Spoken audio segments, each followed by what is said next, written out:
আসসালামু আলাইকুম, আশা করি সবাই ভালো আছেন। গাইস, রিসেন্টলি আপনারা হয়তো দেখছেন যে কাব্য ভাই চ্যানেলে একটা ভিডিও বানাইছে, যেখানে আমি লাইভ স্ট্রিমে যে কথাবার্তাগুলো বলছিলাম এগুলো নিয়ে নাকি কাব্য ভাই খুব কষ্ট পাইছে। কাব্য ভাই চ্যানেলে 1800 ভিডিও ডিলিট করে দিল। আমারে কলো, আমি ইনস্ট্যান্ট কলও দিলাম যে ভাই কি হয়েছে। আমার বললো যে তাহলে 1800 ভিডিও ছিল, সব ডিলিট করে দিছি। পাবলিকেরও জানালো যে 1800 ভিডিও ছিল, ডিলিট করে দিয়েছে। তো যদি আমার কথায় কাব্য ভাই কষ্ট পেয়ে থাকে তো আমি এক্সট্রিমলি সরি ফর দ্যাট, এবং ওইটার জন্য আমি আসলেই ক্ষমা প্রার্থী। এবং কাব্য ভাই ভিডিও লাস্টে এটাও বলে দিছিল, এটা নিয়ে রিপ্লাই ভিডিও বানানোর দরকার নাই, তাহলে আমি ব্যাস। আমি আসলে ভাবছিলাম যে আমি আজ পর্যন্ত কোনো কন্ট্রোভার্সিতে যেহেতু জড়াই নাই, সুতরাং এটা আমার রেকর্ড। আমি আজ পর্যন্ত কোনো ধরনের কোনো কন্ট্রোভার্সি করিনি, প্লাস যাই নাই, এটা হচ্ছে আমার একটা রেকর্ড। তো দ্যাটস ওয়াই আমি ভাবছিলাম যে আমি এই বিষয় নিয়ে আমি আর কোনো ভিডিও বানাবো না, আর কি মুখও খুলবো না। বাট এইটার জন্যই কিন্তু আমি লাস্ট আরো একটা কন্টেন্ট আপলোড দিছি, চ্যানেলে একটা ভিডিও আপলোড দিছি। তো ভিডিও আপলোড দেওয়ার পরেও যে পরিমাণে আসলে এখানে কমেন্ট আসতেছিল যে ভাই আপনার কথায় কাব্য ভাই অনেক কষ্ট পাইছে, এই ধরনের কমেন্ট। তো ব্যাপারটা দেখে মনে হচ্ছিল যে বিষয়টা এমন যে ওইখানে সমস্ত দোষ আমারই, আমি কিছু একটা করছি যার জন্য কাব্য ভাই কষ্ট পাইছে, এই টাইপের কিছু। তো ভাই বিষয়টা এমন কিছুই না। তো কাব্য ভাই জাস্ট হচ্ছে ওমরা থেকে আসার পর তার চ্যানেলের 1800 ভিডিও ডিলিট করে দেয় 4 দিন পর্যন্ত।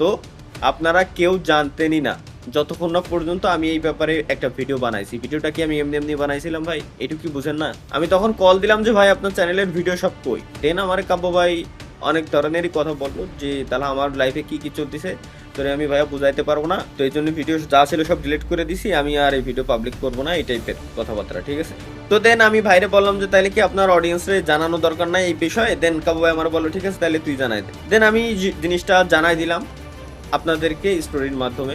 তারপরে এটা নিয়ে একটা ছোটখাটো হাইপ ক্রিয়েট হইলো। দেন কাবু ভাই তার পরের দিনই দেখলাম চ্যানেলে একটা ভিডিও দিল যে তছনছ করে দিবে আর কি, চলেই যখন যাবো এই টাইপের। আমি ভাবলাম যে হয়তো যাক আলহামদুলিল্লাহ ভালো কিছু করতেছে। বাট তার পরবর্তীতে আবার সে রেগুলার কন্টেন্ট দেওয়া শুরু করলো, এবং আমিও পরবর্তীতে লাইভ স্ট্রিমে চলে গেলাম, যে যেটা গেছে। লাইভ স্ট্রিমে যাওয়ার পর অডিয়েন্স ওখানে কমেন্ট করতেছিল যে ভাই কাব্য না সব ভিডিও ডিলিট করে দিয়েছে, আবার এত ভিডিও আসলো কোথা থেকে? তো এটা দেখার পর আমি নিজেই অবাক হয়ে গেলাম যে আসলেই ভাই কেমনে কি। দেন আমি স্ট্রিমে থাকা অবস্থায় ভাইয়ের চ্যানেলে গেলাম। কাবু ভাই চ্যানেলে 1800 ভিডিও ডিলিট করে দিল। আমারে কোনো ভাইয়ের চ্যানেলে যাওয়ার পরে দেখলাম ওইখানে আসলেই যত ভিডিও ছিল আবার সমস্ত ভিডিওগুলো নিয়ে আসছে। তো এই জিনিসটা দেখে আমার কাছে খুব খারাপ লাগে যে 1800 ভিডিও ডিলিট করে দিয়েছে। আমি অ্যানাউন্সমেন্ট করে দিলাম আর কি, যাই হোক আমি নিজেই দিলাম। 1800 ভিডিও যখন পাবলিক করলো তখন বিষয়টা আমার কি জানানো একবার উচিত ছিল না? তো এই জিনিসটা জানাই না। দেন আমি স্ট্রিমে থাকা অবস্থায় ভাইরে কল দিলাম, যে কল দিয়ে জিজ্ঞেস করলাম ভাই কি দেখি হয়েছে কি দেখি।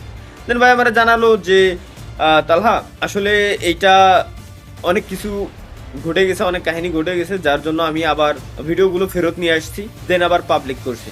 আমি বাইরে জাস্ট এইটাই বললাম যে ভাই তাহলে কি আমার একবার জানানো উচিত ছিল না আপনার? তো এটা দেখে আমার খুব খারাপ লাগে, আমি ইনস্ট্যান্ট ফোনটারে কেটে দিই, কারণ আমার জানাই নাই। ভিডিও যখন ডিলিট হয়েছে তখন জানাই, আমি নিজেই ফোন দিছি, দেন আমার জানাইছে। ভিডিও ডিলিট করার পর যখন আবার নতুন করে পাবলিশ করলো তখন আমার জিনিসটা জানাইলো না। তো এই বিষয়টা নিয়েই আমার কাছে একটু খারাপ লাগছিল। এটা রাগ না, এটা ছিল জাস্ট হচ্ছে একটা অভিমান। তো এই অভিমান করার পরে যখন স্ট্রিমে আমি এই কথাবার্তাগুলো বলছিলাম, তো এটার জন্য যদি কাবু ভাই কষ্ট পেয়ে থাকে তাহলে আমি এক্সট্রিমলি সরি। এবং এখন আসি কিছু পয়েন্টে। এটা কোনো রিপ্লে টাইপের কোনো ভিডিও না, আমাদের ভিতরে কোনো কন্ট্রোভার্সি চলতেছে না, এই টাইপের কিছুই না। আমি আবারও বলি, জাস্ট কাবু ভাই কিছু পয়েন্ট তুলে ধরছিল তার ভিডিওতে, পয়েন্টগুলো আমি একটু ডিসক্রাইব করি আর কি, এছাড়া আর কিছুই না। তো মানুষ মনে করে যে আসলে ভাই জিনিস অনেকগুলো জিনিস শিখলাম আর কি এটার পরে, যে ক্রেডিট ছাড়া আসলে ভাই এখন থেকে আর কোনো কাজ আমি করবো না, হয় ক্রেডিট না হয় পেমেন্ট, এগুলো ছাড়া আমি এখন থেকে আর কোনো কাজ করবো না, কারণ অনেকগুলো শিক্ষা পাইছি আর কি এখান থেকে। ঠিক আছে, ভিডিওতে কিছু পয়েন্ট উল্লেখ ছিল এখানে, যেমন ছিল হচ্ছে ভাইয়ের চ্যানেলে ভাই ভিডিও ডিলিট করতে 3-4 ঘন্টা সময় লাগে। ভিডিও ডিলিট করার পর আবার তার একটা ইউটিউবের অফিসিয়াল অ্যাডমিন আছে, যেখানে বাংলাদেশে হাতে গোনা 6-7 জনের আছে, তার সঙ্গে কথাবার্তা বলে আবার ভিডিওগুলো ফেরত নিয়ে আসা। তো ভাই আপনার ভাষ্য অনুযায়ী 6-7 জনের ভিতরে বাংলাদেশে আমিও নিজেও একজন, যে কিনা গত 1.5 বছর যাবৎ অ্যাডমিন নিয়ে আসে। এবং আপনি কবে পাইছেন, আপনাকে কে দিছে, এবং কে আছে কে পাচ্ছে সবই জানি। এবং ভিডিও ডিলিট করতে ভাই 3-4 ঘন্টা সময় লাগে না, আপনি আমারে বলতেন আমি ডিলিট করে দিতাম মাত্র 4-5 মিনিটের বেশি সময় লাগতো না। শুধু এইটাই না, রিসেন্টলি ভাই ব্যাপারটা হচ্ছে এমন যে যাই হোক, ইউটিউব অফিসিয়ালদের সঙ্গে আমি এখনো পর্যন্ত একটা কাজ করতেছি, সেটা হচ্ছে যে বাংলাদেশে সুপার চ্যাটের যে সিস্টেমটা, এটারে আরো ইজি, প্লাস বাংলাদেশের ওয়ালেটগুলো অ্যাড করা নিয়ে আরো কিছু কাজ আছে যেগুলো খুব সুন্দরভাবে যাতে হয়। এটা কি ভাই আমি আমার জন্য করতেছি, এটা আমার নেক্সট জেনারেশনের জন্য করতেছি। আর আপনার ভাষ্য অনুযায়ী ছোট তালহাজ বড় হয়ে গেছে। হ্যাঁ ভাই, বয়স প্রায় 27 হইতে যাচ্ছে, একটু তো বড় হয়েছি। আমি আর কতদিন ইউটিউবে থাকবো? আমাদের পরবর্তী জেনারেশন আর কি এটা দেখবে, হয়তো এটা ভোগ করবে, তাদের জন্য কিছু করে দিয়ে যায়। ওই যে বললাম না, ক্রেডিট ছাড়া কোনো কিছু যদি করতাম আজ বাদে কাল হয়তো আপনারা পাইতেন, জিনিসটা ভোগ করতেন, নাম থাকতো না যে কে এটার বিষয়ে হেল্প করছে কি দেখি। দেখ আমি একটু হলেও জানাইছি ইউটিউবে, এই ছাড়া আর কিছুই না। দেন পরবর্তী বিষয়ে আসি ভাই, ই স্পোর্টস টুর্নামেন্ট এগুলো নিয়ে। ভাই আমি আমার জীবনে সব থেকে বড় সমস্যা একটাই, যে কোনো কাজ আমি কমপ্লিট না করে আমি পাবলিকের সামনে জানাইতে পারি না ভাই। এটা আমার দ্বারা কেন জানি না হয় না। তার কারণ হচ্ছে কি, আমি সাপোজ অডিয়েন্সের কাছে আগে জানাই দিলাম যে ভাই আমি এটা করতেছি, আপনাদের জন্য এটা করতে যাচ্ছি। এখন জানানোর পরের জিনিসটা যদি আমি আসলেই না করতে পারি, তো তখন তো আমি সবার সামনে ছোট হয়ে যাবো। আর এটা আমি পারি না ভাই, এবং পারবো না হয়তো ভবিষ্যতে। এবং আল্লাহ যাতে ওই শক্তিটা আমার না দেয়, আমি এইটাই চাই, কারণ আমার মতে এটাই ভালো সব থেকে। আপনি ই স্পোর্টস এর ব্যাপারে কে কি করছে কি না করছে ভাই আমি কিছু জানি না, আমি কিছু করি নাই ভাই আজ পর্যন্ত। এই ব্যাপারে আমি কারোর সঙ্গে কথাও বলি নাই। তবে হ্যাঁ, এইটুকু জাস্ট আমি জানাই রাখি যে বাংলাদেশের বিগ 7টা শার্কের সঙ্গে আমি কথাবার্তা বলছি রিসেন্টলি, এবং যে শার্কগুলো, আমি শার্কের কথা বলছি, বিগ শার্ক, যারা কোনো এজেন্সি না, কোনো ব্র্যান্ড না, শার্ক, যাদেরকে এইটা আমার দায়িত্ব ছিল বোঝানো, যে এইটা আমি বুঝাইছি যে ভাই আপনারা এখানে ইনভেস্ট করেন। কাজ বাংলা কথায় যে আপনারা এখানে ইনভেস্ট করেন, স্পোর্টস সেক্টরে ইনভেস্ট করলে আপনাদের লাভ আছে, প্লাস আপনারা আপনাদের হাতে যে ব্র্যান্ডগুলো আছে ব্র্যান্ডদেরকে বলেন এখানে ইনভেস্ট করতে, এতে করে ব্র্যান্ডেরও প্রমোশন পাবে, যারা আমাদের স্পোর্টসের ভাই ব্রাদার আছে তারাও এখান থেকে কিছু প্রফিট কামাইতে পারবে, দুই দিকেই লাভ। এটা ছিল হচ্ছে আমার বোঝানোর দায়িত্ব আর কি তাদের। আমার নিজের বিবেকের কাছে প্রশ্ন হয়েছে জিনিসটা নিয়ে, যে বাংলাদেশি স্পোর্টসটা গ্রো করা দরকার, এটুকুই আমি করছি। আমি ভিডিও বানায় টসনস করে দেওয়ার মতো কোনো ধরনের কোনো কথাবার্তা আমি বলিনি। তো জিনিসগুলো দেখে আসলেই খুব খারাপ লাগছে যে আপনি যেভাবে প্রেজেন্ট করছেন এবং অডিয়েন্স যেভাবে বলতেছে, দুইটাই খারাপ দিকে যাচ্ছে। সরি, খারাপ লাগছে বলতে খারাপ দিকে যাচ্ছে, বাট এমন কিছুই না। আজ বাদে কাল হয়তো কাবু ভাই আপনার সঙ্গে আমার আবার দেখা হবে কোনো একটা ইভেন্টে, আমরা আবার যাব, আমরা আগের মতোই চলাফেরা করবো। জাস্ট অডিয়েন্সের ভুল বোঝাবুঝি ছিল এগুলা, এছাড়া আর কিছুই না। দেন পরবর্তী পয়েন্টটা ছিল এমন যে কাব্য ভাই এবং রিজভি ভাই এই দুজনে বাংলাদেশে গেমিং চ্যানেলের ভিতরে এই দুজনের চ্যানেলেই সব থেকে বেশি ভিউজ আসে প্রত্যেক মাসে। ভাই স্বাভাবিক ভাই, আপনাদের রেগুলার বেসিসে আপনারা কন্টেন্ট বানান, রেগুলার ভিডিও আপলোড দেন, আপনাদের চ্যানেলের অ্যালগোরিদমই ওইটা। বাট আমার চ্যানেলের অ্যালগোরিদম টোটালি ডিফারেন্ট, টোটালি আলাদা।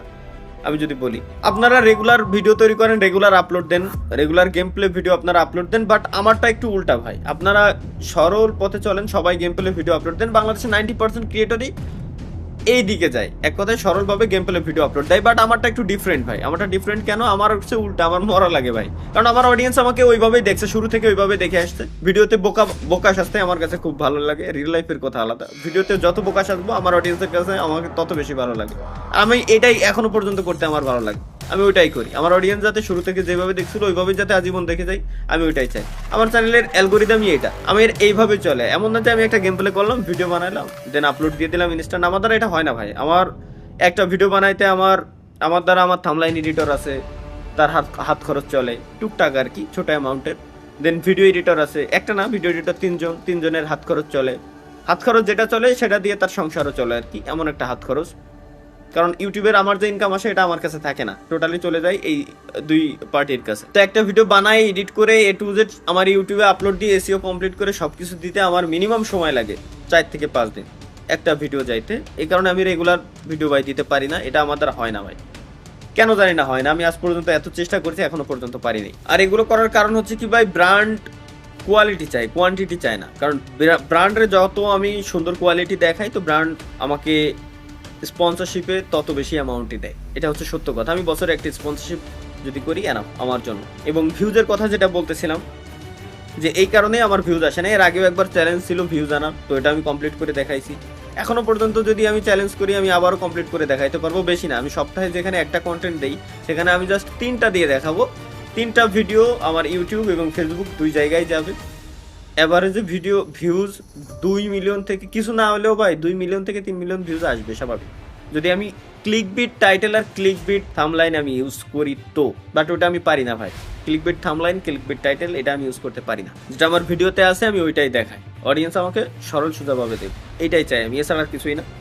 যাই হোক, এভারেজে আমার প্রায় ইউটিউবে 6টা ইউটিউব চ্যানেল, তার ভিতরে 2টা হচ্ছে গেমিং ক্যাটাগরি, একটা পিসি কনসোলের জন্য, একটা হচ্ছে মোবাইল বেসিস যেটাতে আপনি ভিডিওটা দেখতেছেন, আপনারা ভিডিওটা দেখতেছেন, এবং বাকি সবগুলোর ক্যাটাগরি ডিফারেন্ট। তো সব মিলে আমার প্রায় সাবস্ক্রাইবার 7 মিলিয়নের মতো, এবং ডিফারেন্ট অডিয়েন্স আছে আমার কাছে। তো এভারেজে যদি আমি বলি ভাই, প্রত্যেক মাসে আমি যদি রেগুলারিটি মেনটেন করি, তো এভারেজে প্রত্যেক মাসে আমার 20 মিলিয়ন ভিউজ আনা কোনো ঘটনায় না মিনিমাম, শুধুমাত্র ইউটিউব থেকে। এবং শুধুমাত্র এটা ইউটিউবের কথাই আমি বললাম, ফেসবুকের কথা না। তো যাই হোক ভাই, ভিউজ নিয়ে আসলে এইভাবে কথাবার্তা না বলাই উচিত। আপনারা অবশ্যই আমার সিনিয়র ক্রিয়েটর, আপনাদের ভিউজ আসবে স্বাভাবিক। তো আমি আবারও বলতে চাই এটাই ভাই, যদি আমার কথায় কষ্ট পেয়ে থাকেন তাহলে আমি এক্সট্রিমলি সরি, এবং অডিয়েন্সকেও জানাতে চাই এটা ভাই আসলে কিছুই হয় নাই, কোনো ধরনের কন্ট্রোভার্সিও না, কিছুই না, শুধুমাত্র আপনাদের ভুল বোঝাবুঝি, এছাড়া আর কিছুই না। যেটা হয়েছিল আমি সমস্ত কিছু ক্লিয়ার করে দিলাম। এবং বাই দা ওয়ে, আমার ব্যাকগ্রাউন্ডে স্যাড মিউজিক আপনারা দেখতে পারবেন না, সুতরাং এই ভিডিওটা শুধুমাত্র আমার অডিয়েন্সের কাছেই যাবে। ধন্যবাদ, আল্লাহ হাফেজ। ও বাই দা ওয়ে, লাস্ট একটা জিনিস ক্লিয়ার করে দিতে চাই, আমি এখনো পর্যন্ত প্রত্যেকদিন যাদের সঙ্গে দেখা হয় প্রত্যেকেরই সেম একটা কোশ্চেন যে ভাই আমি কেন ফ্রি ফায়ার ছাড়ে দিছি। ভাই আমি ফ্রি ফায়ার ছাড়ি নাই, আমি পাবজি, ফ্রি ফায়ার সহ যত ধরনের বাংলাদেশে গেমস আছে সবগুলোই যাতে খেলতে পারি ওই সুযোগটা তৈরি করে নিছি, প্লাস দিছি। দ্যাটস ওয়াই আমি পার্টনারশিপ থেকে শুধুমাত্র বেরোয়েছি। তো থ্যাংক ইউ, আল্লাহ হাফেজ।